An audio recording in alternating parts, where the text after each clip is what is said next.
예, 안녕하십니까. 오늘은 원복 23과에서 24과 아나임의 영성, 자비, 상호의존과 경축과 에로스의 회복, 여기에 대해서 오늘 하려고 하는데, 사실은 이제 여러분들이 이제 이게 제가 이제 죄송한 게 이제 거의 다 끝났어요. 우리가 아마 이제 오늘 이 두 과를 하면 같은 내용이 거의 중복되고 겹치기 때문에, 그러니까 어떤 면에 있어서 24화가 중요해요. 그러니까 23과는 본인들이 누구하고 만났다. 창조 영성이라는 것들은 강자의 영성이 아니라 사실은 약자의 영성이다. 땅의 사람들의 영성이다. 그런 얘기들을 해요. 그러니까 이제 그런 선언적인 이야기들만 앞에 펼쳐놨기 때문에 이제 별로 중요한 얘기가 아니고, 그래서 24장을 오늘 중심으로 이야기를 하려고 합니다. 그러면 26장까지가 이제 원복이 다 끝나는 거거든요. 근데 제가 이제 이게 계속 그 원서로만 계속 읽었었어요. 그러다가 이게 제가 이제 옛날에 학교에서 강의를 할 때 좀 사용을 했었거든요. 근데 이제 그때도 강의를 하면서 제가 책은 사긴 샀었는데, 이 원복의 이제 원래 텍스트, 읽었었던 텍스트를 가지고 주로 강의를 했었는데 제가 몰랐습니다. 이제 뒤로 가면 갈수록 좀 번역이 더 엉망해요. 도대체 무슨 말을 하려고 하는지 이해가 안 가고, 일단은 번역 기술의 문제이기도 하지만 일단 한국말을 몰라 잘. 한국말에서 사용하지 않는, 우리나라 말에서 사용하지 않는 형태의 표현을 자꾸 사용을 합니다. 그러니까 이거 읽는 사람으로 하여금 대단히 피곤하게 만들어요. 그러니까 사실은 책은 내용들을 전달을 하고 이 사람이 구체적으로 무슨 얘기를 하려고 했었는지를 전하고, 그래서 우리가 얘기를 듣고 또 렇게 이렇게 들어와야 또 이 이야기들이 그 다음에 이제 또 다른 토론의 주제들로 연결이 되면서 이야기가 구성이 될 거 아니에요. 그러면서 이제 창조 영성이라는, 우리식으로 얘기하면 약간 이제 철학적인 언어일 수도 있겠지만 담론이라 그러잖아요. 담론. 이렇게 해서 이게 어떤 얘기다 어떤 얘기다, 여기저기 상호 담론들이 생겨나면서 그렇게 커다란 말의 어떤 구성이 생겨나고, 말의 구성이 생겨나다 보니까 사람이 관심을 갖게 되고 이야기를 하게 되고 이해하게 되고, 그러면서 또 다른 더욱더 정교한 얘기가 나올 수도 있고 더욱더 발전적인 얘기가 나올 수도 있고. 그런데 이 책이 번역된 지가 꽤 오래됐는데도 불구하고 지금껏 이것이 나오지 못하는 이유가 뭐냐, 이것 때문에 그렇습니다.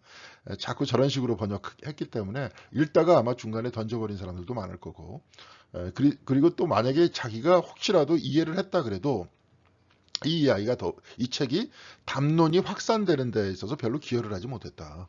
이제 그런 내용이에요. 이제 하여튼 뭐 이걸 보면서 제가 지금 이제 비아 포지티바, 그리고 그러니까 이게 이제 긍정의 길, 그다음에 지금 부정의 길에서 몇 개를 꺼내고 있습니다.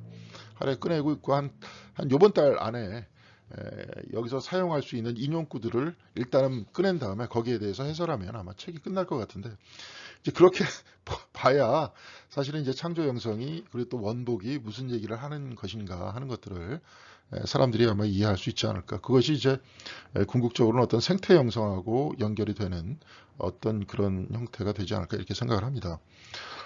여하튼 오늘은 그래서 이제 저 중간에 이제 번역을 고치다가 나중에 하도 그냥 화가 나서 그냥 원서에 있는 거 그대로 그냥 막 했어요. 그러니까 책하고 좀 안 맞을 수도 있어요. 여러분들이 특별히 24장은 24장은 정말 읽어내려가기 힘들 겁니다. 근데 저쭉 봐도 어려운 영어가 아니에요. 근데 자꾸 이렇게 썼기 때문에 하여튼 거기 그때그때 이렇게 살펴볼 수 있도록 그렇게 하겠습니다. 자, 23과 24가 이제 아나임이라는 뜻은 이제 히브리어예요. 히브리어에서 이제 땅의 사람들이라는 뜻입니다. 암하레츠라 그러기도 하고요. 아나임이라 그러는데, 이제 여기서는 혹시 약자라든지 밀려난 자예요. 하나의 사회가 여러분들 구성이 되잖아요. 그럼 그 사회에서 기득권자들이 있고 수혜를 못 입은 사람들이 있죠. 누르는 사람이 있고 눌리는 사람이 있습니다. 언제든지 마찬가지예요. 그러니까 특별히 아리스토텔레스가 활동했었던 그때 그리스 시대 아리스토텔레스는 아예 이런 얘기를 했거든요. 에, 아예 사람들이 태어날 때부터 귀족의 몸과 노예의 몸은 다르다. 그러니까 노예들은 노예에 적합한 몸을 가지고 태어났다, 이렇게 얘기했어요. 똑같은 백인이었는데도 불구하고. 그러다가 이제 파라다임이 바뀌잖아요. 이제 세월이 좀 지나간 다음에 그 다음에 백인들이 흑인들을 노예로 잡잖아요. 그런 다음에 또 이제 그런 이야기들이 계속 나와요. 흑인들은 뭐 지금도 뭐 그런 얘기 하지 않습니까? 이게 우리는 노예라는 하나의 어떤 편견을 가지고 얘기하는 게 아니라 흑인들은 어떤 운동 능력이 뛰어나고 백인들은 굉장히 지적 능력이 뛰어나다. 이런 얘기들이 다 그런데 그러니까 아류적으로 다 내려온 얘기들이에요. 네. 그럴 리가 있습니까? 그렇지 않죠. 예. 지금도 이제 똑같은 운동을 하는데 백인들은 그 수영을 잘하는데 흑인들은 수영을 못해. 백인들은 농구를 못해. 뭐 이런 식으로 얘기를 하는 거잖아요. 예. 이제 이런 것들도 다 그런 편견이 들어가 가지고 이야기가 되는 겁니다. 흑인들이 운동선수가 많은 게 어떤 지적으로 이렇게 대결을 하려고 하는, 예를 들어서 흑인 중에서 부자들이 별로 없잖아요. 그러니까 명문대학에 아주 공부를 통해 가지고 애들을 이렇게 공부를 시켜 가지고 이렇게 들여보내고 그럴 수 있는 가정들이 많지 않다는 거예요. 예. 그러다 보니까 얘네들이 이제 길거리에서 막 농구를 하고 뭐 축구를 하든지 뭘 하든지 막 이러면서 바로 이것들을 통해서 자기 자신이 어떤 신분 상승을 꾀하는 그런 사람들이 많아지다 보니까 상대적으로 흑인들이 많은 거죠. 운동선수 중에서. 뭐 운동 능력이 뛰어나고 막 이런 것도 아니고. 예. 근데 이제 이런 식으로 자꾸 이제 얘기가 되고, 뭐 여성들은 어떻고 남성들은 어떻고, 그렇죠? 그런 얘기예요. 그렇게 하다 보니까 진짜 그런 줄 알고, 마치 이제 저 서양인들이 그러니까 오리엔탈리즘이라고 이것도 얘기를 하는데요. 이게 이제 에드워드 사이드라는 그 팔레스타인 사람이 이제 이야기를 했던 오리엔탈리즘이에요. 이제 오리엔탈이라는 게 뭐냐면 동양이거든요. 그러니까 서양인들이 생각하는 동양인에 대해서 영화에서 자꾸 이렇게 표현하잖아요. 묘사하고, 뭐 소설책 같은 경우에는 이제 안 읽고 잘 안 읽기 때문에 영화 같은 데서, 드라마 같은 데서 묘사한 동양인의 모습이 있죠. 근데 이런 것들은 누가 규정을 하냐? 서양인들이 규정을 하는 거예요. 백인들이. 그런데 되게 재밌는 것은 이 동양인들이 서양인들이 규정한 오리엔탈리즘을 가지고 내가 그런 줄 안다는 거예요. 네. 이제 이런 것들을 이제 극복하려고 하는 거죠. 그래서 이제 여기서도 이제 뭐 약자라든지 혹은 밀려난 자, 사회 지배 이데올로기와 기득권적 구조가 아닌 모두를 포용하는 영성이라는 거예요. 일반적인 구조를 딱 얘기하다 보면 사회에서 구성하는 어떤 구성 원칙들이 쭉 나오잖아요. 그렇게 하다 보니까 사람들이 규정이 되는 거죠. 누구는 어떻고 막 이러면서. 그러니까 이제 이런 것들을 23과 같은 경우에 뭐 그런 신학을 우파 신학이다. 우파라는 거는 기존의 시스템을 그대로 유지하려고 하는 거니까. 그러니까 기존의 구조 속에서 사람들을 평가하고 누구에 대한 편견을 가지고 있고 막 이런 형태. 근데 이런 형태가 매튜 폭스 같은 경우에는 이제 모든 형태의 그 원흉을 어거스틴한테 잡는 거죠. 어거스틴 타로 구속 전통에 있다. 이런 형태의 하나님의 영역과 인간의 영역, 그래서 하나님의 영역과 인간의 영역을 구분하려고 하는 것. 그러면서 인간의 어떤 삶에 대한 어떤 전체적인 요소들을 어떤 우리의 신앙과 영성으로 받아들이지 않고 딱 죄인됨과 죄인됨에 있어서의 구원, 절대적인 신의 은총, 뭐 이런 것들이라는 거예요. 근데 이 사람이 자꾸 이제 매튜 폭스가 그렇게 얘기하는 이유가 뭐냐면 인간이 절대적으로 악해요. 하나님의 영역은 분리돼 있어요. 그러니까 인간과 하나님의 영역을 이게 뭐예요? 중간에 이렇게 할 수 있는, 그러니까 매개할 수 있는 그러한 구조가 필요하죠.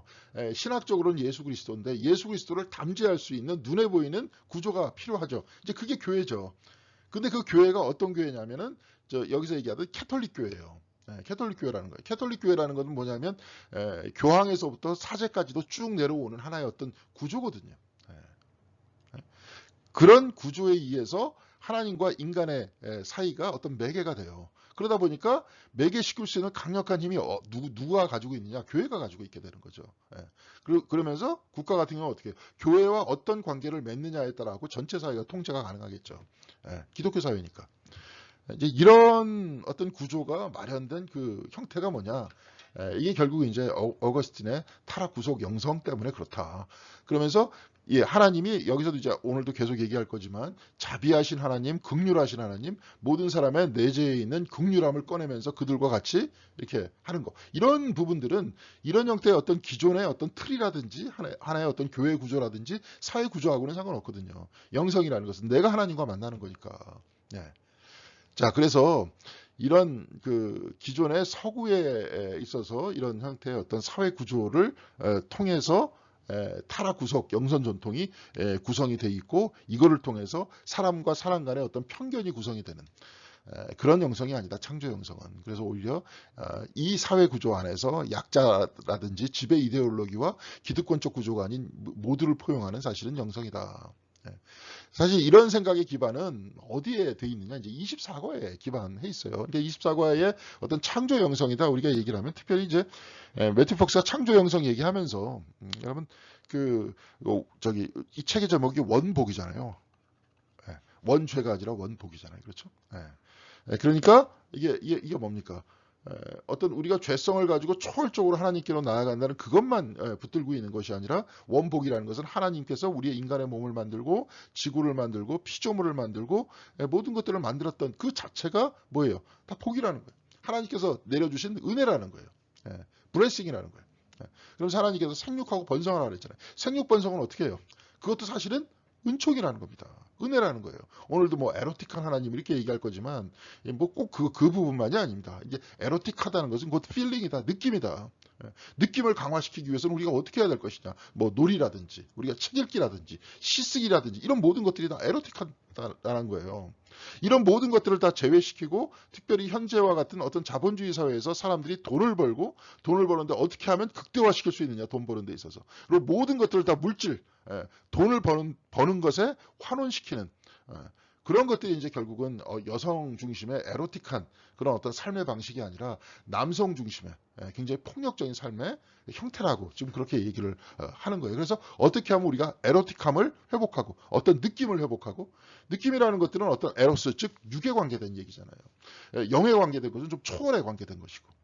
그러니까 육적인 것, 느낌이라는 것들 또 특별히 모든 학문 영역도 마찬가지입니다. 다 배제시키고 그 어떤 얘기예요? 어떤 추상적인 초월에 대해서만 이야기하고 그걸 공식화해내고 특별히 우리와 같은 자본주의 사회에서는 어떻게 하면 이익을 극대화시킬 것인가 여기에 대해서만 관심한다는 거예요. 이렇게 하다 보니까 사람들이 폭력적으로 바뀌고 어떤 뭐라 그럴까요? 에로틱함이라는 것들이 여기서도 이제 폭스가 얘기했듯이 마치 어떤 거대한 하나의 어떤 성의 산업인 어떤 포르노그래피 같은 형태로 발전될 수밖에 없다는 거예요.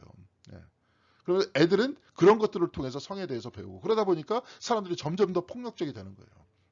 이런 얘기를 이제 주로 하고 있습니다. 근데 이런 것들을 우리가 이런 것들을 극복하면서 진정으로 약자와 모두가 포용될 수 있는 그러한 세상으로 나아가기 위해서는 어떻게 해야 되느냐? 자비함이 있어야 된다. 긍휼함이 있어야 된다. 사랑이죠. 사랑 예수님께서 말씀하신 사랑이라는 건요. 구약에서는 긍휼이에요. 긍휼. 긍휼로 표현이 돼요. 긍휼이라는 말을 자꾸 이렇게 사용하는 게 원래 영어로 이제 자비거든요. 컴패션이거든. 컴이라는 거는 가치, 패션이라는 것들은 아픔을 나눠 갖는 거예요. 자비하신 하나님이다. 사랑이 넘치는 하나님이다. 그 뜻은 뭐냐면 구약의 그 뜻이 이미 다 돼 있어요. 신약에서 이제 그것을 러브라고 번역을 한 거죠.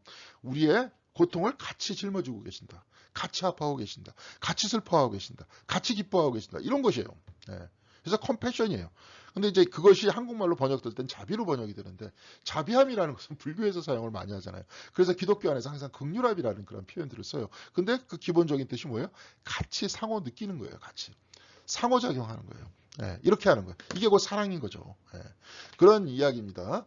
이제 그렇게 이게 23구에서 말하는 뭐 흑인 신학, 여성 신학 뭐 이러면서 눌린 자들의 신학을 쫙 얘기를 하는데 이런 모든 것들의 기본 구조가 그런 기본 구조가 창조 형성에 기대고 있고 창조 형성의 근본은 뭐냐? 자비함이다. 상호 교류하는 거다. 상호 의존하는 것이다. 이런 얘기입니다. 자, 그래서 24과를 이제 이렇게 보겠습니다. 계속 보면 돼요. 나는 전체 일부요. 상호 의존돼 있다 그랬잖아요. 단편이며 나머지 인류를 떠나서 하나님을 발견할 수 없다. 모든 사람들이 다 관계하고 있다. 여러분, 자기 혼자 뭐 독특하게 뭐 한다 그러지만 뭐 어떻게 하고 있어? 다 똑같이 숨 쉬고 있잖아요. 먹지 않으면 못 살잖아요. 그 먹는 것은 또 누구예요? 누가 이렇게 열심히 노동해서 우리가 먹을 수 있는 거예요? 농부들 없으면 우리가 어떻게 먹어요? 화장실 치우는 사람 없으면 우리가 어떻게 1000개나 화장실을 사용할 수 있겠어요? 옛날에 어디입니까? 나폴리, 그 이태리 나폴리에서 쓰레기 수거에 가는 사람들이 파업을 했어요. 한 달 동안. 그러니까 그냥 도시 전체가 다 쓰레기 산이에요. 그 사람들이 없으면 어떻게 하겠어요? 고마움을 모르고 사는 거죠. 매일 그냥 그것이 반복되고 있기 때문에. 근데 우리의 삶을 가만히 살펴보니까 다 상호 의존적이에요. 저도 그냥 여러분들한테 막 이 얘기 저 얘기 하지만 이런 모든 것도 어떻게 됐습니까? 어디서 읽은 거고 어디서 들은 거잖아요. 그런 이야기가 여기서 나오는 거 아닙니까? 누군가의 작업이죠. 저는 그냥 쉽게 읽고 이렇게 쭉 얘기를 하지만 그 하나의 어떤 뭐라 그럴까요? 사상이라든지 뭐 무언가를 연결시켜주고 무언가를 이해하려고 하는 그 안목과 세계관을 기술하고 그것을 표현하기 위해서 그 사람도 얼마나 노력을 했겠어요. 그러면서 이렇게 상호 의존적으로 서로가 대화하고 얘기하는 거 아닙니까? 여러분들도 또 제가 막 이렇게 얘기할 때 그냥 이렇게만 듣는 게 아니라 뭔가 나름대로 여러분들이 가지고 있는 지식들을 가지고 있어야 여기에 대해서 또 이해하면서 들을 거 아닙니까? 다 이렇게 돼 있는 거예요. 그래서 나머지 인류를 떠나서 하나님을 다 발견할 수 없다 하는 것이고요. 모든 것이 그래서 상호 의존적이다라고 마이스터 에카르트가 얘기했습니다. 또 마이스터 에카르트가 또 뭐라고 얘기했냐면 다른 사람이 기쁨에 기뻐함은 하늘에 있음과 같다. 이게 뭐 말의 표현이 다른 사람의 기쁨과 같이 뭐예요? 컴패션을 느끼는 것. 자비함이라는 것은 곧 뭐예요? 하늘이야. 하늘나라라는 거죠. 점점 번역이 이상해진다 그랬죠. 그렇죠? 이렇게 해석하면 되잖아요. 다른 사람들의 기쁨과 동참하는 것은 하늘의 기쁨과 동참하는 것이다. 이렇게 의역하면 되잖아요. 자, 그래서 기쁨의 충만은 매사에 하나님을 바라봅니다. 이런 표현을 안 쓰잖아요. 매사에 하나님을 바라보는 것은 곧 기쁨이 충만한 것이다. 이렇게 표현하잖아요.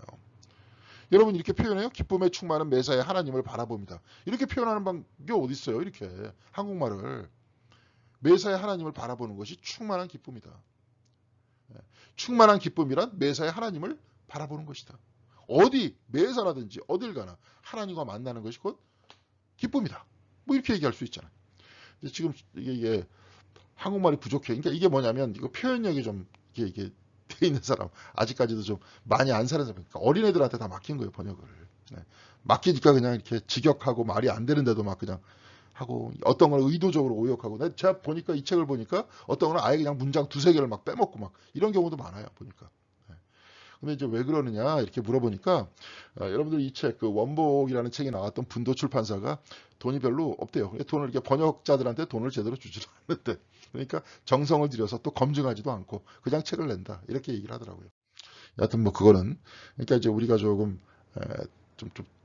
조금 이제 제가 나름대로 이해할 수 있는 그 책도 나와요. 아마도 이제 그런 책들이 이렇게 창조 영성에 대해서 쉽게 이해할 수 있게끔 만들었던 그 책들이 오히려 아까 여러분들한테 말씀드렸듯이 사람들로 하여금 많이 이렇게 설왕설래하게 하고 토론하게 하고 이야기하게 하고 그러면서 커다란 담론의 어떤 덩어리가 되고 그러면서 그 다음 단계로 넘어가고 이랬으면 좋겠습니다. 자, 유대 가르침에 따르면 하나님의 자비는 분명히 인간만이 아니라 당신이 창조하신 모두의 이제다. 두루 미치고 있다. 미친다 이런 이야기도 또 잘 안 쓰잖아요. 모든 당신이 창조하신 모든 피조물을 포함한다. 이렇게 표현하면 되잖아요. 자비에 해당하는 유대어. 유대어라는 표현도 안 쓰잖아요. 히브리어라 그러지 누가 유대어라 그럽니까? 여하튼 자비에 해당하는 히브리어는 자궁을 뜻하는 말 라함에서 파생되는 거예요. 우리는 만물이 자궁 안에서 헤엄치는 것이 사실이면 우리는 어떻게 해야 하는가? 이게 이제 뒤로 좀 넘어가면 310페이지에 있는 걸 미리 가지고 왔는데 우리 모두가 어머니의 뱃속에서 지금 살고 있는 거라는 거예요. 하나님의 어디에? 뱃속에 지금 있다는 거예요. 그러면서 하나님은 상호적으로 같이 하고 있죠. 어머니가 그렇잖아요. 어머니가 아기가 막 발로 차면 같이 느끼는 거 아니에요. 어머니 입덧하잖아요. 왜 입덧해? 아기가 먹고 싶은 것들을 먹는 거 아니에요. 입맛이 바뀌잖아요. 본인이 예전에 좋아하던 것 뭐 이렇게 보기만 해도 갑자기 막 구역질하고 이제는 과거에 먹지도 않던 걸 막 먹게 되고 이게 뭐예요? 뱃속에 있는 아기가 달라는 거 아니에요. 그러니까 이제 엄마가 똑같이 이게 뭐예요? 그게 곧 뭐예요? 자비야. 그게 곧 긍휼함이에요. 같이 느끼는 거 아니에요. 상호 의존적으로 아까. 그래서 축제에 해당하는 유대어 카가이아는 원을 그리라는 뜻이래요. 그러니까 어머니 뱃속 자궁이라는 것들이 둥글잖아요. 그렇죠? 생명이라는 것도 둥글잖아요. 제가 한번 먼저 얘기했습니다. 어떤 여성 신비가가 이 우주를 바라보고 이 우주가 하나님의 품속 안에 있다는 것들을 제가 이렇게 그림을 통해서 이렇게 보여줬잖아요. 빙연의 힐데가드라고. 그러니까 이런 거예요.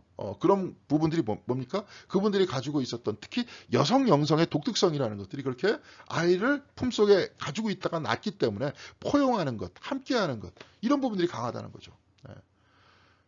이게 이제 여기서 꼭 항상 남성적이다 그러면 항상 넘어서는 것. 지금 형태의 우리가 알고 있는 땅성이라는 것.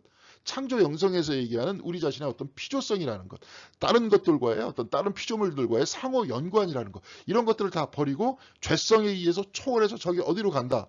하는 것들만 나타나게 됐을 때 모든 인간은 이제 그렇잖아요. 그저 융의 심리학을 딱 봐도 남성 안에도 여성적인 것이 있고 여성 안에도 남성적인 것이 있어요. 그걸 애니마하고 애니무스라는 표현들을 쓰는데 그래가지고 심리적으로 밸런스를 맞추면서 가요. 근데 그 중에서 하나를 억압하면서 한쪽만을 이렇게 드러냈을 때 억압되는 건 어떻게 됩니까? 전부 다 폭파하잖아요. 그렇게 이제 이런 부분들이 이제 폭력적으로 나타나게 되는 겁니다. 이것이 이제 남성 지배의 어떤 세계가 되다 보니까 포용보다도 그 넘어서 예를 들어서 돈을 더 많이 벌어가지고 그냥 무조건 돈 버는 거예요. 예? 돈을 벌어가지고 그 돈으로 어떻게 살면서 어떻게 재미있게 살면서 막 이렇게 갈까? 이거 관심 없어요. 무조건 돈만 많이 버는 거예요. 초월적으로 많이 벌어. 이제 그런 문화만 자꾸 만들어내잖아요, 여기서. 그러면 또 어떻게 되겠죠? 어떻게 되기는 어떻게 돼요? 내 건강이 안 좋아지는데, 내 건강이 진짜 돈이 나한테 수백억이 있다고 해도 나는 음식을 보면 제대로 먹지도 못하는데, 속이 안 좋아져서. 예. 그러면 그 돈이 다 무슨 소용이 있겠어요? 음식을 먹는다는 데 있어서도. 아니면 몸이 불편해서 다니지도 못하는데, 돈은 수백억이 있어요. 여행도 못 다니는데. 그러니까 그냥 무조건 번다. 초월적인 것 어떻게 얻는다. 이것을 넘어가가지고 하다 보면 어떻게 되겠지. 하던 것들이 삶 속에서도 이렇게 구성이 되는 것이고 우리 영성 안에서도 계속 여기를 벗어나서 초월성만을 자꾸 따지는 거예요. 네. 그러다 보니까 여기서 이제 원성이라든지 그렇죠? 이게 어머니가 뱃속에 아이를 포함해서 아기를 가지고 있으면서 같이 느끼면서 같이 산다든지 예. 그렇죠? 이 안에서 놀이를 어떻게 한다든지 같이 어떻게 즐긴다든지 같이 어떻게 느낀다든지 이런 것들이 다 배제됐잖아요. 예. 그렇죠? 자, 그래서 축제에 해당하는 히브리어 카이아는 원을 그리다 또는 빙빙 돌다 라는 뜻, 띠를 두르다 인 카구르, 동그라미인 쿠고 뭐 다 비슷한 거예요. 뭐 다이얼인 쿠가 뭐 하여튼 뭐 동그랗다는 것과 다 연결이 돼 있다잖아요. 직선적 사건과 직선적 사고죠. 사건과 사고 아니면 초월 넘어서는 것, 직선적인 것 지배하는 가부장 시대는 축제 시대가 아닌 거예요. 축제의 것들이 아니라 뭐예요? 싸우는 것이고 갈등하는 것이에요. 넘어서는 것들을 더 많이 차지해야 되니까. 그러니까 그것이 남성 문화잖아요. 보세요. 뭐 이렇게 얘기하다 보니까 남성을 성토하는 것 같은데 제가 옛날에 그 저쪽 협성인가 뭐 어디 하여튼 뭐 교수를 뽑는다 그래가지고 이제 교수를 뽑는데 그때 그냥 뭐 앞에서 뭐 그냥 뭐 강의 한번 해보고 뭐 인터뷰하고 막 이런 형태가 아니고 아침에 사람을 불러가지고 저녁 때까지 그래서 밥 먹는 것까지 이렇게 같이 하면서 다 살펴보더라고요. 하여튼 뭐 그래서 얼마나 좋은 교수 뽑았나 난 잘 모르겠지만 저는 제 분야에선 안 뽑더라고요 보니까. 누구를 뽑으려고 약정을 해놨는데 걔가 좀 문제가 있었어요. 그래가지고 그거를 제가 문제 제기를 했어요. 저를 가만히 있었어야 되는데 제가 문제 제기를 하니까 저 뽑기는 싫고 그래가지고 안 뽑더라고요. 이게 뭐냐 미리 이제 다 이렇게 해놨기 때문에 뭐 그게 이제 그 과거에 그런 일이 있었는데 그때 이제 여성들이 그러니까 무슨 뭐 여성 뭘 하여튼 했던 것 같아요. 여자 교수들이 이제 지원자들이 많은데 그분들은 이미 점심 먹고 점심 다 드실 때쯤 되면 다들 거기서 한 4명인가 5명인가 이렇게 오셨었는데 한 2명 뽑는데 근데 이제 그분들은 서로 친해지셨어요 이미 밥 먹고 그냥 아침부터 계속 같이 있다 보니까 막 서로 얘기하고 막 웃기도 하고 막 그러시는데 남자들은 계속 봐도 모른 척이야. 다 경쟁 상대라고 생각하면서 갈등해야 된다고 생각하는 그런 내면적인 그 이미지들이 강한 것 같아요. 여기 여성들이 여기 어떤 사유하고 삶을 살아나가는 방식과 남성들의 방식과는 진짜 다르다는 것들을 제가 그때 깨달았습니다. 우리는 끝날 때까지 한마디도 안 했어요. 한마디도 안 했습니다. 하여튼 뭐 그건 그때고요. 그래서 한 창조물은 다른 것을 채택하고 지택이 아니라 채택하고 풍요롭게 하며 그러므로 만물이 상호 의존한다. 예, 예. 다른 것을 이렇게 채택하고 풍요롭게 하고 한 창조물은 창조물보다도 이제 피조물이라 그래야 되겠죠. 다른 것들을 포함하고 풍요롭게 하고 만물이 상호 의존한다. 마이스터 에카르트가 얘기했고요. 백인들이 개인과 사회의 동기를 각기 분리된 것으로 여기는 경향이 있다. 그래서 이것도 좀 말을 좀 바꿨으면 좋겠죠. 이제 백인들은 사회와 사회적 동기는 분리된 것으로 생각하는 경향이 있다. 인디안들은 그러니까 이게 보면 모기, 사슴, 쥐마다 한 개별 종족에 속하며 그러니까 인디안들은 저희 쥐족속, 저희 사슴족속 그렇게 불렀다는 거예요. 족속별마다. 그러면서 저 사람들은 쥐의 힘을 빌려가지고 뭐한다. 저 사람들은 사슴의 힘을 빌려갖고 뭐한다. 막 이렇게 얘기하면서 사람들과의 관계도 상호 의존적이라고 이해하는 그러한 관점에서 생활했다는 거예요. 이 사람이 특별히 이제 아메리칸 인디안에 대해서 개방적인 이유가 미국의 토착민이잖아요. 이제 그렇게 이야기하는 거예요. 네. 그러면서 이제 상호 의존적으로 그래서 베리 토마스라는 사람이 그렇게 얘기를 했는데 백인들은 이게 분리되어 있고 사람들의 삶이라는 것도 굉장히 추상적이다. 그 어떤 것에 있다라고 생각을 한다는 거죠. 그래서 상호관계 안에서 사람들과 사람들 간의 관계를 보는 것이 아니라 이게 뭐예요? 추상적인 저 너머의 것들만 그 이야기를 하고 사회관계는 분리된 것으로 본다. 이렇게 봤다는 거죠. 그러면서 뭐 분리됐고 갈등하는 관계로 봤다. 이런 얘기입니다. 그래서 우리가 얼마만큼 상호 의존적이냐 이걸 보기 위해서는 폭스는 그렇게 얘기합니다. 같은 방에 있는 사람은 30분 안에 이제 수증기를 교환한다. 그러니까 내 안에 있는 수증기가 딴 사람들한테 간다는 거죠. 사람의 몸의 70%가 물이잖아요. 그러니까 몸에 있는 그 물이 바깥으로 빠져나와가지고 그 사람한테 가고 그 사람에 있는 물이 나한테 들어온다는 거예요. 이게 이제 상호 의존이라는 거죠. 브라이안 스님이 그 화건했듯이 깊은 숨을 쉬는 것은 예수가 십자가 위에서 쉬었던 숨의 일부를 쉬는 것이다. 숨은 같아요. 대기는 같습니다. 우리가 숨은 어떻게 해요? 상호 교환하면서 쉬고 있다는 거죠. 그렇죠? 같은 것을 쉬고 있는 거예요. 계속 왔다 갔다 이렇게 하는 게 아니라 나무에서부터 계속 나오면서 순환한다는 거죠. 예. 생물학자 존 스토르는 우리 지구상의 흙 1평방 마일마다 우리 지구상 모든 1평방 마일의 흙 입자가 다 들어있다는 거예요. 모든 흙 입자가 다 상호 교환하고 있대요. 우리도 가만히 보면 이제 지금이야 뭐 미세먼지가 하도 이렇게 막 아주 짜증이 나게 하고 막 이러는데 황사 있잖아요. 황사. 예, 황사.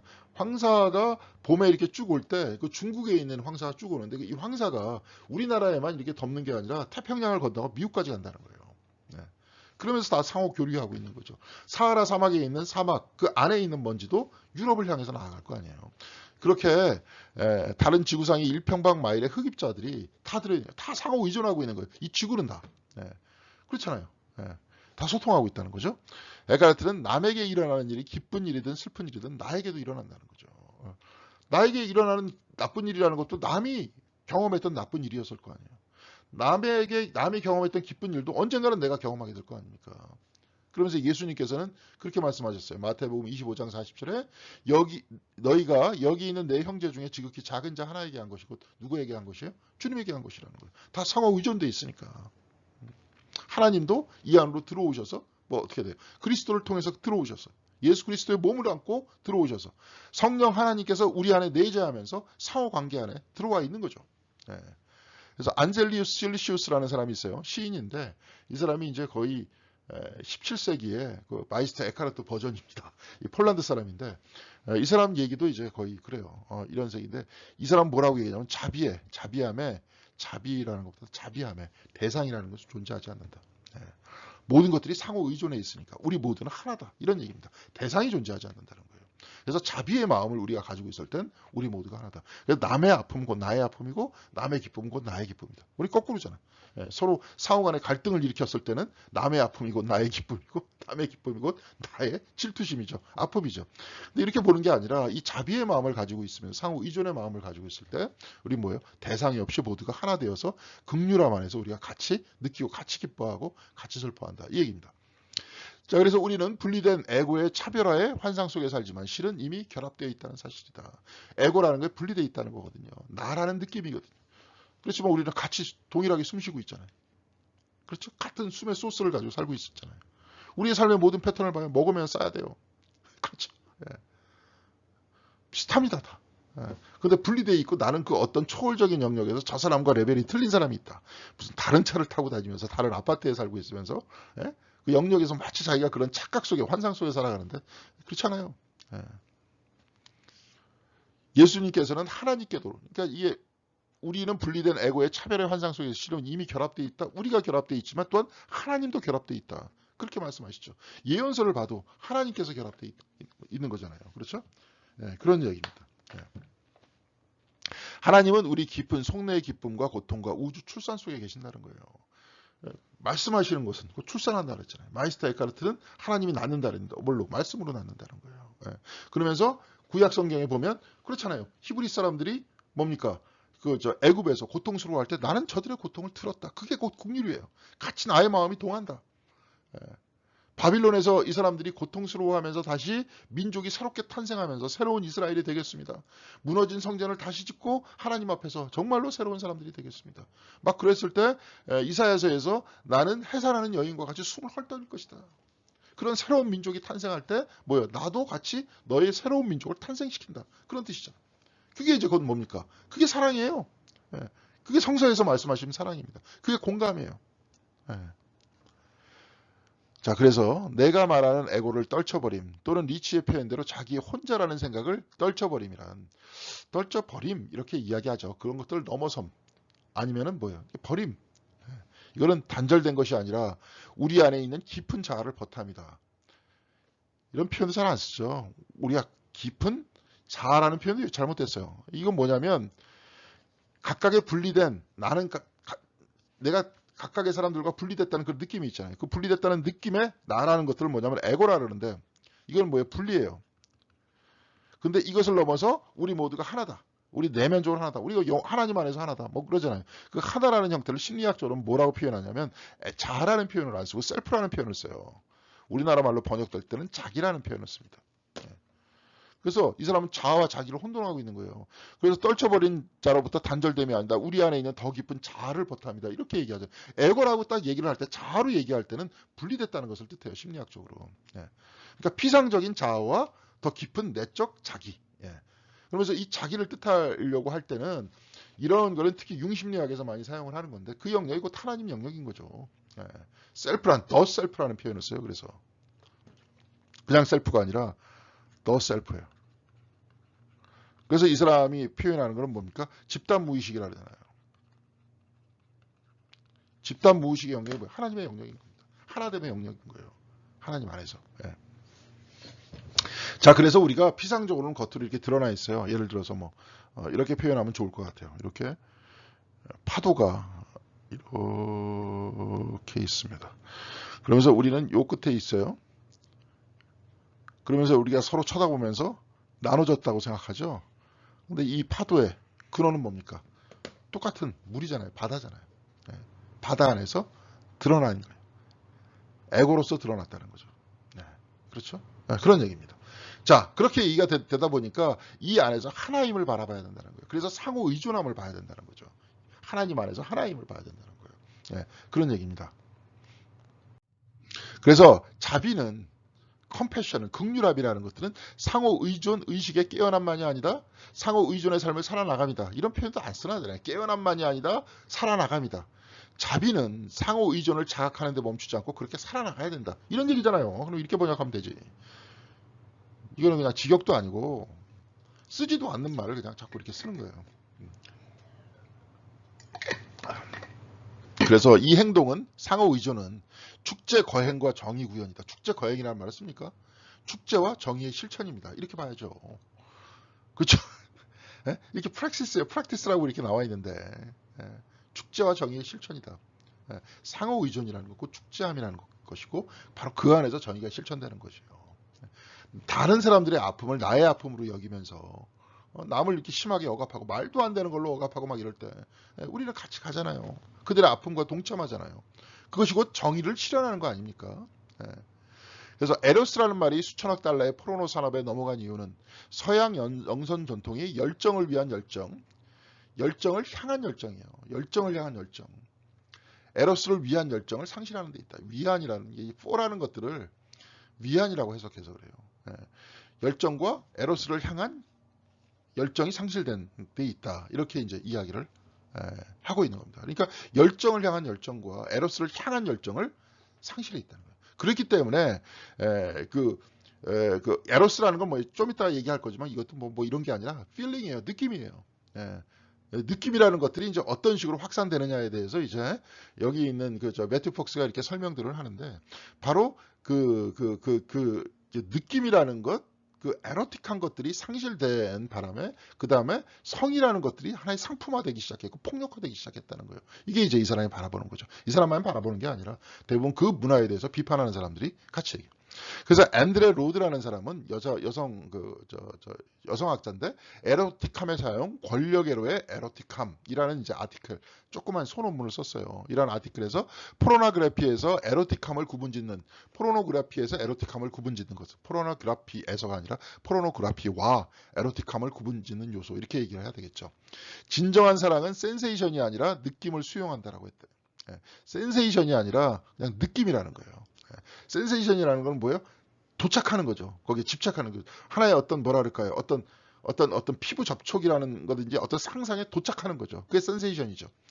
근데 느낌을 수용한다 그랬어요. 가부장적 사회에서는 에로틱을 남자들이 오칭한다. 오칭이라는 말 안 쓰잖아요. 남성들이 에로틱을 잘못 지칭하고 있다. 그러니까 미스네임이라는 말을 오칭이라고 번역을 했는데 사용하지도 않는 말을 사용합니까? 오칭이라는 말을 나 처음 들었는데 여기서 예. 그래서 우리 경제 구조는 느낌과 결별했는데 그 이유는 좋은 것을 필요보다 이익에 입각하기 때문이다. 도대체 이것도 무슨 말인지 모르겠죠. 그렇죠?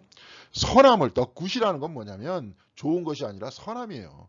선함을 인간의 필요보다는 인간이 필요에 의한 선함이라는 것보다는 이득에 따라 정의를 내리기 때문에 그래요. 나한테 이득이 더 많이 오면 그게 선한 것이고 이득이 얻어지지 못하면 선하지 않는 것이다. 이거 뭐냐면 성장 윤리학이거든요. 여기서 선함이 규칙이 나오는 거거든요. 내가 필요한 것, 나에게 정말로 선한 것, 예. 하나님께서도 말씀하시잖아요. 뭐 인간 저기 피조물들을 다 만드신 다음에 선하다.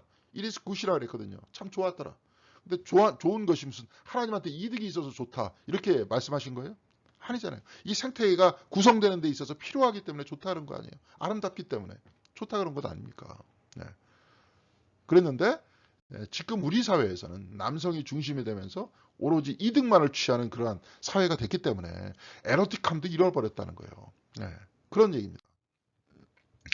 자, 에로틱함을 충족하는 체험에는 춤추기, 책꽂이 만들기, 시쓰기, 사상을 이해하기, 뭐 사상 뭐 이게 판독하기 뭐 이렇게 얘기했는데 아니에요. 사상을 이해하는 거예요. 책 읽기죠. 그러니까 이런 책 읽기도 뭐예요?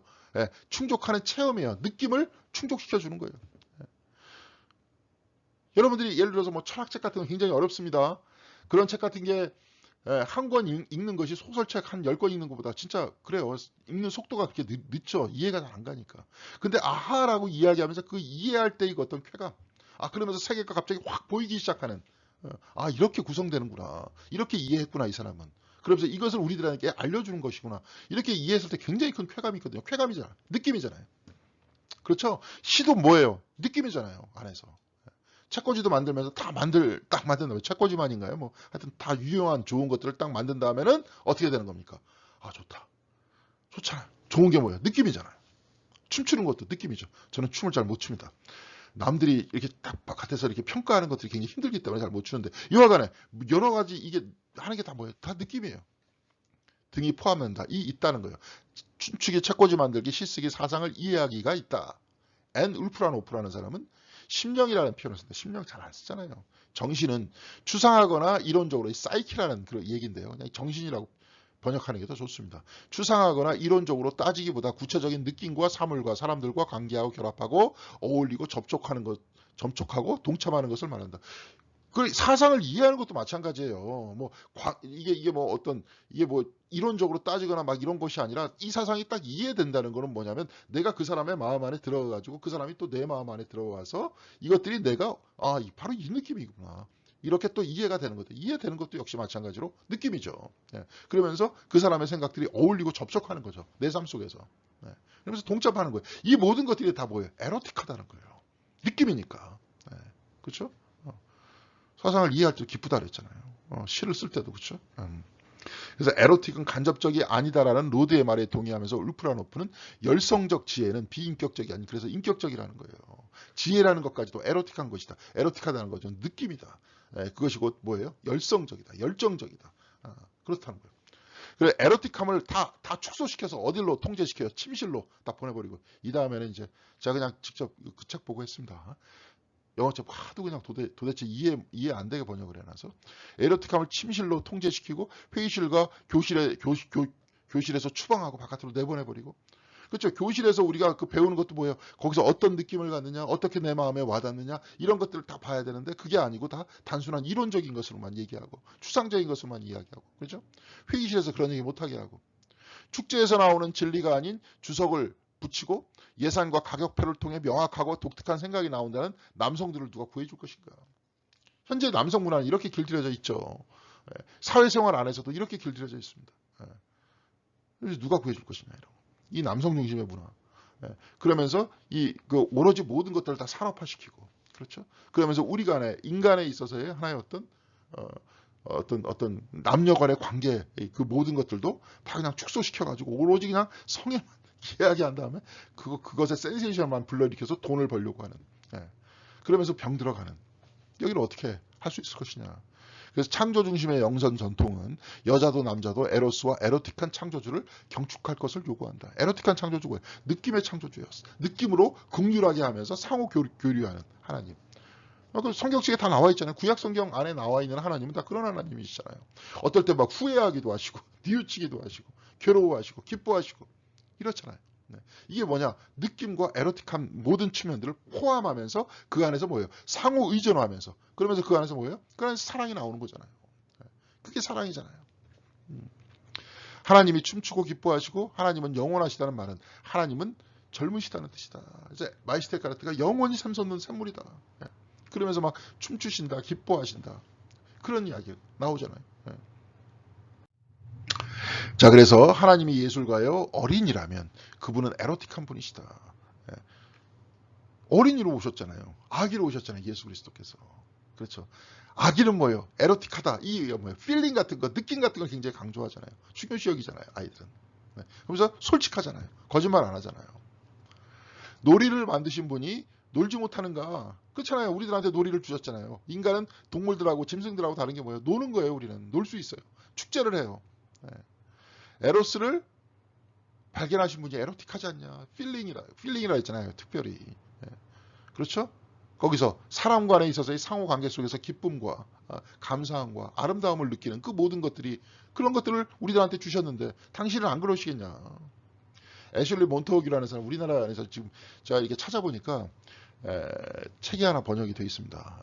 이게 이제 어떤 그 접촉이에요. 접촉이라는 거. 사람들 인간과 인간 간의 피부 접촉이 무엇을 이렇게 만들어내는가 굉장히 과학적으로 또 과학과 동시에 어떤 굉장히 인문학적으로 잘 풀어놨어요. 보니까 사서 이제 한번 읽어보면 재밌을 것 같습니다.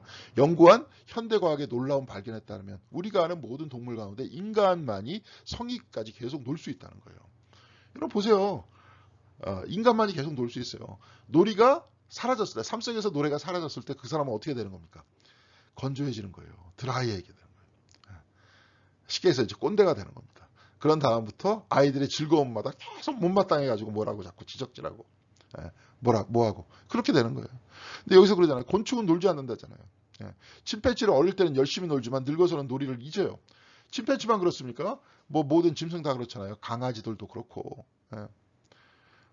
뭐 늑대들도 마찬가지고 모든 짐승들 보여요. 어렸을 때 다 놀아요. 근데 나이가 들어서는 놀지 않습니다. 근데 인간만이 놀 수 있다는 거예요. 이게 인간이 이제 이 사람이 아주 몬테규라는 사람이 어떤 느낌을 통해서 상호 의존하고 그곳 속에서 새로운 세계를 열 수 있는 능력이 인간이 있기 때문에 인간의 이 몸을 보세요. 털이 없잖아요. 몸에. 침팬지하고 고릴라 보세요. 털이잖아요. 다 간접 접촉이 강한데 인간은 직접 접촉이잖아요. 그렇기 때문에 이제 몬테규라는 사람이 그런 식으로 이제 이야기를 한 겁니다. 노인에게 젊음이 선물임을 믿는다. 이게 도대체 뭡니까? 노인에게 젊음이 선물임을 믿는다. 이게 뭐냐면 노인들도 그 안에서 젊음의 선물을 소유하고 있다는 것이 젊음을 소유하고 제가 잘못해요. 젊음을 소유하고 있다는 것이 선물이다. Usefulness in an old person is a gift라 그렇게 표현했어요. In an old person 안에 usefulness가 가지고 있는 것, 젊음을 소유하고 있는 것, 그것을 가지고 있는 것이 곧 뭐예요? 이게 선물이다. 젊음을 가지고 있는 것이고 선물이라는 거예요. 이 젊음을 가지고 있다는 건 뭐예요? 논다는 거예요. 나이가 들어서도. 뭐 우리 보면은 나이가 들어서 윷놀이 하잖아요. 윷놀이 하잖아요. 기쁘게 다 놀잖아요. 이거저거 하면서 놀잖아요. 자, 하나님의 모상, 형상인 우리가 에로틱한 하나님, 에로틱 하나님이라는 표현보다 에로틱한 하나님이라도 에로틱 하나님이 뭡니까? 에로틱한 하나님을 신뢰할 줄 알게 된다면 바로 이 신뢰가 우리를 에로스로 이끌어내어 놀이로 충만한 하나님의 모습에 따라 우리 세계를 변모시키는 과제로 이끌어들 것이다. 이게 뭐냐? 세상을 변화시키는 과업으로 인도할 것이다. 이렇게 돼야죠. 세계를 변모시키는 과제로 이끌어들 것이다. 막 읽어도 뭔 말인지 모르잖아요. 세상을 변화시키는 과업으로 인도할 것이다. 세상을 변화시키는 것들은 뭐예요? 우리가 만들려고 하는 이 매튜 폭스가 만들려고 하는 더 좋은 세상이 뭐예요? 에로틱한 세상이죠. 서로의 필링의 세상이죠. 느낌이 공유하는 세상이죠. 누가 누구를 지배하는 세상이 아니라 소외하는 세상이 아니라 같이 아파하고 같이 기뻐하는 세상이죠. 그 세상이 뭐 사랑의 세상이잖아요. 아까도 얘기했지만 사랑이라는 것들의 구약적 표현은 뭐라 그랬어요? 컴패션이라 그랬잖아요. 긍휼함이라 그랬잖아요. 자궁이라 그랬잖아요. 아기가 느끼는 걸 엄마도 느끼는 거라 그랬잖아요. 엄마의 느낌도 또 아기가 받기도 하고요. 그래서 에카르트는 바로 그 안에서 왜 없이 살고 왜 없이 일하고 왜 없이 사랑을 하고 그 안에서 충만하게 다 빠져들어가지고 여러분들 한참 놀 때 보세요. 지금은 잘 그런 기억이 안 나겠지만 우리 아이들을 보면 저희 우리 특별히 둘째 걔가 놀 때 나중에 놀고 오면은 머리까지 그냥 다 샤워한 것 같이 이렇게 다 젖어 있어요. 뛰면서 그냥 막 놀아가지고 온몸에 땀 범벅이 돼가지고 머리도 다 그렇잖아요. 한번 다 아실 거예요. 그렇죠? 다 키워보셨으니까. 애들은 막 그럴 때까지 놀잖아요. 그럼 뭐예요? 왜 없이 살고 왜 없이 왜 없이 사랑하는 거예요. 그 안에서 하나의 축제 속에서 같이 느끼고 같이 사랑하면서 그렇게 되어야 그러니까 예수님께서 어린아이로 되돌아가라 그러잖아요. 그런 세상이 되어야 우리 안에 하나님 나라가 있다. 그런 아이들이 바로 하나님 나라를 받드는 거다. 그렇게 상호 의존하면서 서로 사랑하면서 그렇죠? 그래서 는 말은 에로틱 경축에 에로틱한 경축이란 말도 안 쓰잖아요. 축제의 핵심이 된다. 축제의 중심이 된다. 이런 얘기예요. 왜 없이 살고 왜 없이 일하고 제가 이렇게 바꾼 거예요 지금. 그러니까 왜 없이 살고 왜 없이 일하고 왜 없이 사랑하라는 말은 에로틱한 축제의 중심이 된다. 이렇게 얘기해야 얘기가 되죠. 에로틱 왜 없이 살고 왜 없이 일하고 왜 없이 사랑하라는 말은 에로틱 경축의 핵심에 이른다. 이게 도대체 뭔 말입니까? 하여튼 좀 그렇죠. 그래서 마지막 페이지 한번 보겠습니다. 경축 축제는 비싼 파티나 공식적인 의례일 필요가 없다. 오히려 충정이라 충정이 무슨 말인가 해가지고 봤더니 파토스예요. 파토스. 오히려 열정과 파토스를 누가 충정이라고 합니까? 충정이 뭐예요? 충성하는 거 비슷하잖아요. 예? 열정이잖아요. 파토스와 비극과 기쁨에 대한 응답이에요. 축제는. 여러분들이 보면 연극 안에서도 비극이 있잖아요. 우리 삶 속에서도 뭐가 있습니까? 아픔이 있잖아요. 비극이에요. 예. 그렇죠? 그래서 우리 존재와 우리 기쁨, 우리의 고난을 축제화하는 거예요. 그러면서 그 안에 충분히 빠져드는 거예요. 축제화한다는 것, 이 이야기가 뭡니까? 고난을 축제화한다는 것, 이건 뭐예요? 무슨 길이에요? 부정의 길이죠. 부정의 길. 비야 네가티브하잖아요. 예, 부정의 길이잖아요. 놀이 자체가 깊은 고통과 분열을 해소하는 거예요. 예, 갈라짐을 해소하는 거예요. 여러분 그렇잖아요. 놀이하면서 싸우진 않잖아요. 같이. 예, 그렇죠. 놀이하면 화해가 되잖아요. 그래서 에스키모 부족은 다른 부족과의 전쟁 조짐이 일면 전쟁이 일어날 것 같으면 이렇게 해석해야죠. 번역해야죠. 각각의 부족에서 시인이 나와 히지키 대회, 포이트리 콘테스트를 연대, 뭐 시 경시 대회 이렇게 무슨 포이트리 콘테스트를 연대, 시집기 대회를 연대. 이기는 시인이 싸움에서 이기는 거예요. 그러면서 그냥 거기서 끝난대요.